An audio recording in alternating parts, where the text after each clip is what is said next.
Hello everyone, it's glad to know you're watching your program. It is Economic Insights. Today on the program, we are featuring the managing consultant of GAMS and Abell Nigerian Limited. I'm talking of no other person than engineer Ghazali Mohammed Tuko. It is a package you can't afford to miss. Sit back, relax as we bring you the details. My name is Paul Kingsley. Stay tuned.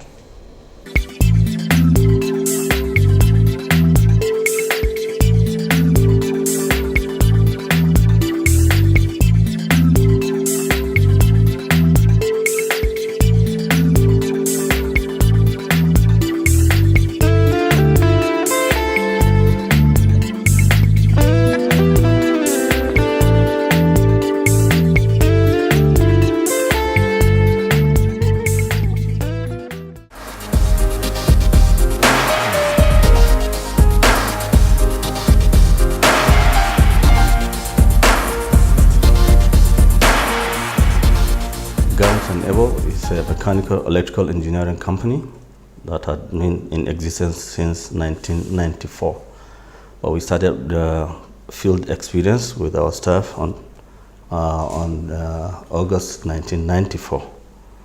And from then we've built our expertise in the built environment. We've ventured into the transmission projects with foreign partnerships. And we are doing a bit of oil and gas maintenance in the Ori Swamp West area. Just electrical maintenance on the oil and gas infrastructure. That's where we are right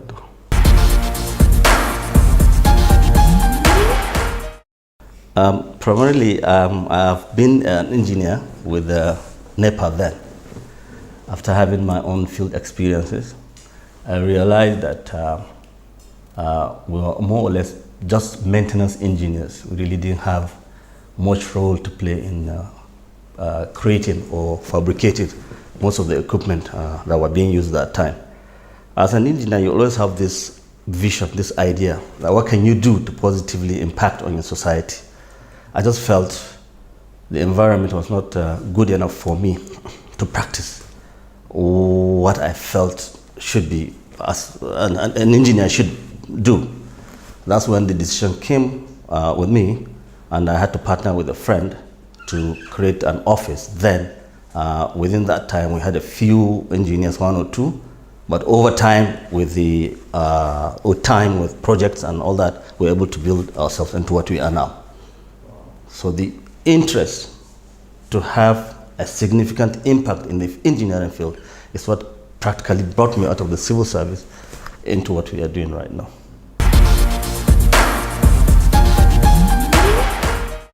Like I said, our experience has been built on the built environment, where our expertise had been applied in hotel designs and built up with market development,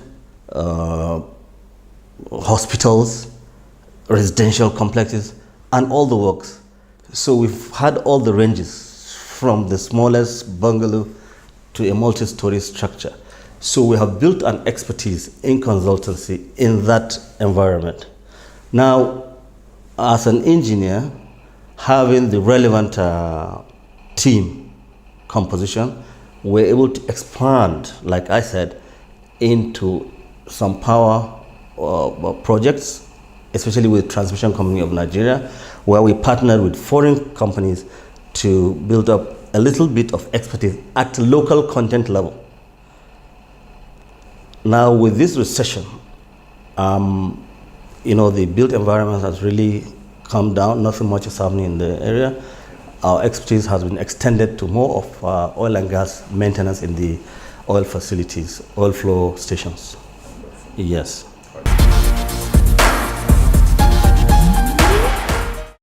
We were involved in the Feide housing estate in housing complex in Victoria Island. It's a multi-story structure for the NNPC pension fund. It's an edifice that has been left abandoned for a couple of years. We came in as engineers to bring in innovation and bring it up to standard to what you have right now in the Victoria Island environment. So that's one of our good projects I can always showcase. We have other estates here in Abuja. The Pinnacle Estate by UPDC, which is a very fine estate in Maitama, close by here. It's also one of the edifices that had been challenging, and we had to put in our best in the engineering field to come to all the challenges that we faced: mechanical, wastages, electrical power supply, lighting, and all that. Yeah, specifically, I was talking to you earlier, our expertise is on the built environment. Some of the challenging projects that I can look back and say, yes, we've done well, is the Feide House in Victoria Island. It's a multi-story housing, office complex that is housing NNPC, NETCO, AGIP, and a lot of other IOCs, international oil companies. That was a project, a building that had been built in the 60s, and it's been abandoned. So we had to bring in a lot of our expertise in the engineering field to bring it back to what it is at the standard you have in that environment. The second one is the UPDC Maitama housing estate you have here. It's an edifice, block of flats and apartments built by UPDC. It was also one of our challenging projects that I will always refer somebody to when it comes to works that we have done around. We've done a couple of other estates here in Abuja, another estate in Apapa, but these are some of the few ones that I knew were a bit challenging. Yeah, thank you.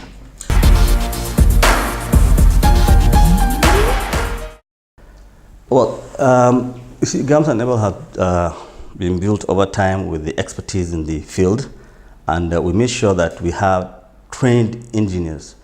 We were specific in having good training so that by the time you get into the field, your expertise will be of value to whatever project you're doing. So in totality, I put in aggregate the value of the input from the engineers based on their studies, their training, and experience all combined together. So our value addition into the infrastructure development in Nigeria is based on the input of our various engineers that form the manpower in the GAMS and Abell consortium. So my belief is the fact that we have trained manpower personnel that have put in their best into whatever we've done in the field so far.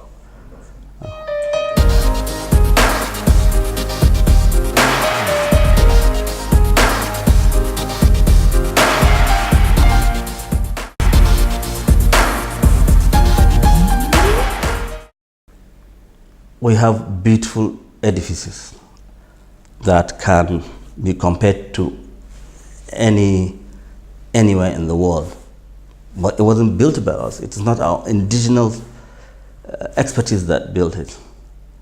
So I'm looking for a situation, I'm hoping for a situation whereby we'll have fully built structures by Nigerians, for Nigerians, and maintained by Nigerians. But for now, yes, everywhere you look at, every project you look at, you'll find that it's a foreign company, maybe a bit of locals participating together to develop. At the end of the day, these projects belong to us and our children and their children.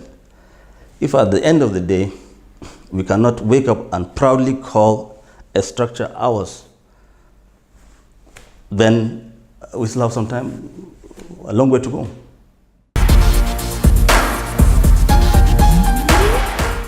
But from my experience, I did a bit of studies on facilities management and project management. It's a field that is constantly changing and being updated. So it's a question of how much can we afford to pay to learn these techniques. I must confess to you that we are lacking in that respect. I've seen a lot of project management group trying to teach project management techniques, you find that either the cost is too high for our local engineers to participate in, or they are just here to exploit the situation. But I have been to Dubai where I attended some of the project management courses, and I realized that it's a serious business. Project management is a serious business, and it's all encompassing. A project manager will have a bit of take in all the fields that is probably involved in maybe in building an infrastructure. This, I believe, if we can encourage knowledge acquisition wherever it is, and have an inbuilt, what can I say, determination to succeed, I think we'll go a long way. But for now, I must confess to you that we lack the basic project management techniques to meet up with the present trend in infrastructure development all over the world.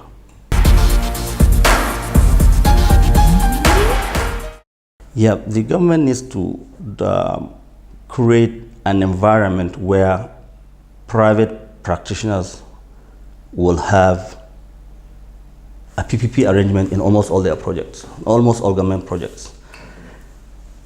I'm not a proponent of big government. Big government is a government that will build roads, build power stations, build this, build that. No. Create an enabling environment where, even if it is the foreigners that will do this, in conjunction with our local participation, your roads. The government doesn't have to do roads for you. Government doesn't have to build power stations for you.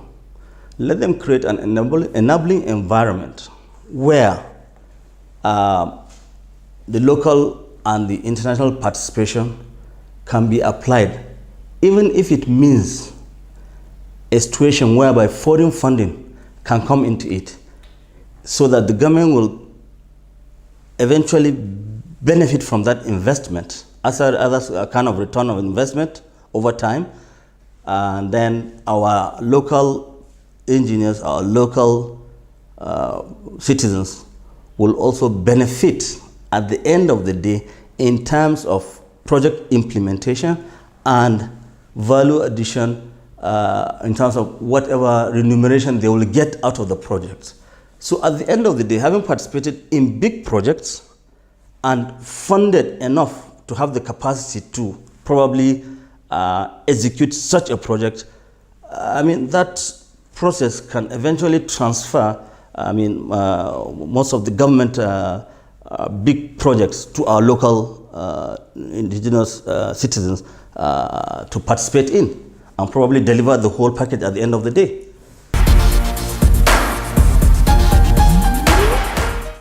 Well, you can't really take the fact that the foreign companies are better than us in terms of size, capacity, funding, and other issues. Yes, we cannot say that we are equal or more than them, but the gap is there. I have a feeling that by working together with them, the local content policy application on every project, we'll be able to bridge that gap. I won't lie. I won't claim that our engineers are up to the foreign engineers, but we still have the opportunity to bridge that gap by application of the local content law. And at the end of the day, since this project is going to be back to us as Nigerians to handle or to manage, this has to be applied now. What you see, why I will also say they have a better advantage than us is because an engineer trained outside the country has the opportunity to look at the various aspects of engineering that we are not opportune to see. For example, I was surprised to see a gas grid working in Germany, a Germany that's not a gas producing country. They buy maybe from pipelines millions of thousands of kilometers away, or ships that bring gas to Europe. This country has a gas grid, and they will give you gas at the pressure you want anywhere in the country. We are a gas producing country here. We don't have that. So we can't use some of the available opportunities we have for an engineer to excel in his field. Gas is one of the major areas where you can use the gas to do thermal power plants, gas power plants, industries, fertilizer and all that. So I don't know, they create opportunities for their engineers to learn a lot under an easier environment than what we have. So for now, the opportunities they have, we don't have. But please, if there's any way we can bridge that gap by making sure that the locals always work with the foreigners in. No, the engineers have the capacity. Our engineers excel everywhere in the world when they go outside the country, in America, in England, in Europe, whatever. If you give them the opportunity, they will excel because they also have the equal opportunities with the foreigners in the where they are. So I feel it's not the mental thing, it's the environment thing, the lack of the available infrastructure, the lack of available facilities for us to equally meet up to international standards. Yeah, but any Nigerian would excel anywhere in the world where those facilities are available, and he can equally apply it there. But he will find it more challenging here because those things are not available for the necessary application in any project I might have. Yeah. Simply because what we have now is big government. Government is doing these major infrastructural works with funding coming from the government. If you do a private partnership arrangement where the projects will be implemented by the private sector with strict compliance of the local content laws, do it in such a way that whatever project is done, there will be a return on the investment or taxation system where the government will now reap back something for the project. Our local indigenous manpower will also benefit from participating in this project. So it means two things. One, they will gain knowledge at that level. Two, they will have to get at least 20% of part of the funding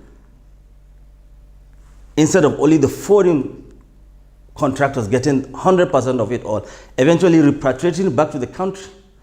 20% will end up with the local partnership. They will pay salaries.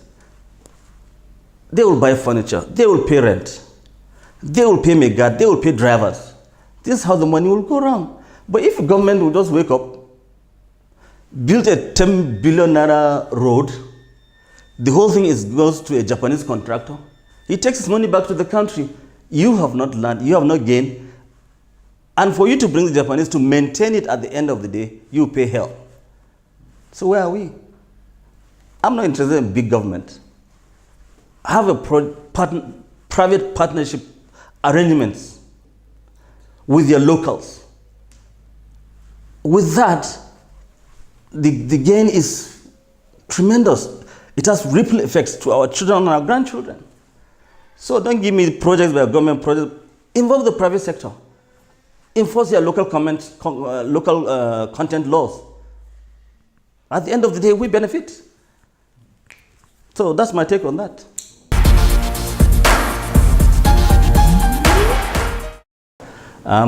Actually, this has happened to virtually all the companies I know.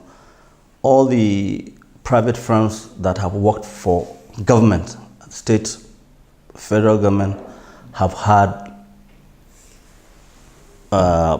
their funds not being paid in 4 years. I've had one like for 7 years. And you know one funny thing? We did partnership with a foreign company.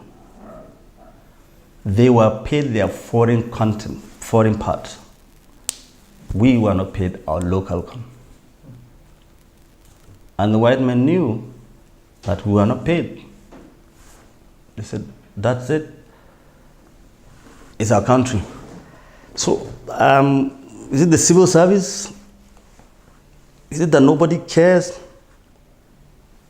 The indebtedness that we all are in now has really affected us to a state where we had to do away with some of the young engineers coming up. We had to curtail on the junior staff. We had to cut them down. We had to look at the overall structure and even ask ourselves if we can still maintain the organization as it is. So it has really not been encouraging. What we have as it is now, our indebtedness, the government indebtedness to us, is really affecting the private entrepreneurs, private institutions like ours from surviving. I am an example. Some have like 3 or 4 government agencies that have not paid me in the last 7 years, 4 years, 8 years. You just have to find a way to survive. You sell your property to pay school fees, salaries, you borrow. And generally it has driven us more into the private sector arena. But it so happened that as it is now, because of the recession, the private sector is equally affected. So things are generally slow now. I wish the government would just wake up and pay the local indebtedness and things will just pick up. And I think this poverty issue, unemployment issue will be significantly reduced. Actually, that's my own understanding.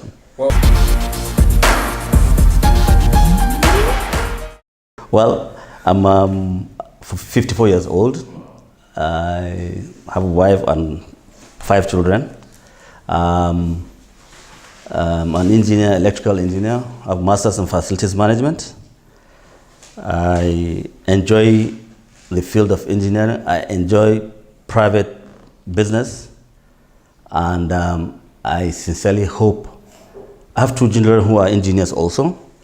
I sincerely hope our country will pick up from the recession it is now. And I would want to excel in the business I am in. And I also sincerely want to see that I transfer the management of my company to an equally serious team that will carry the business into the next phase. Thank you. Well, I want to say a very big thank you, sir, for making that time to be with us out of your busy schedule. We really appreciate you and your contribution on the program, sir. Thank you very much, sir. Thank you, sir. Sir.